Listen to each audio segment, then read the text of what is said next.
কিরে এত সকাল সকাল তুই কই গেছস? তোমার বৌমা একটু স্যুপ খেতে চেয়েছিল, তাই পোলডাই করে একটু স্যুপ নিয়ে এলাম। আব্বা আমার বেরেন্ডার কই যেটা বাইজা দেই, আন্নের বউরে নিয়ে খাওয়ান। কেন মা?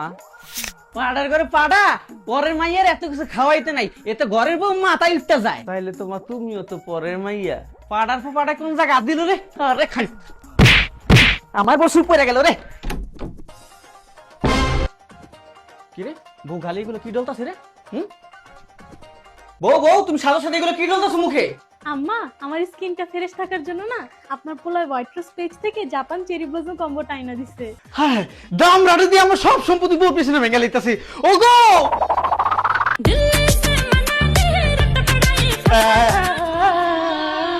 এই কি হইছে তোমার? আর কি হইব? শান্তি তুমিও দিলা না, তোমার বড় পোলাও দিতাছে না। কেন কি হইছে? তোমার বড় পোলায় বউ সারা কিছু বুঝে না, বউর কথা খালি ওড়ে আর বয় কথায় কথায় বউ বউ বউ। তো পোলারে বিয়া করাইছো, বোর পিছু তো ঘুরবো আমার মতন। তুমি বের বের করে না বেশি। আমার ছোট পোলাই লক্ষ্মী, ওর আমি উঁচা জায়গায় বিয়া করাইমু। ওই আর ওর বউ আমার রানী বানায় রাখবো, দেখো। হ্যাঁ দিহুমনে। যাই আমার লক্ষ্মী পোলার লিখা কথা হয়ে গেল। দাম রাখুন আনকা। জান তুমি টেনশন করো না, তুমি আমি বিয়া করার পরই মার বিদ্যুৎ সময় পাঠাই দিব, তারপর তুমি আমি সুখে শান্তিতে থাকবো। গোলামের পুত কইলো কি রে? গোলাম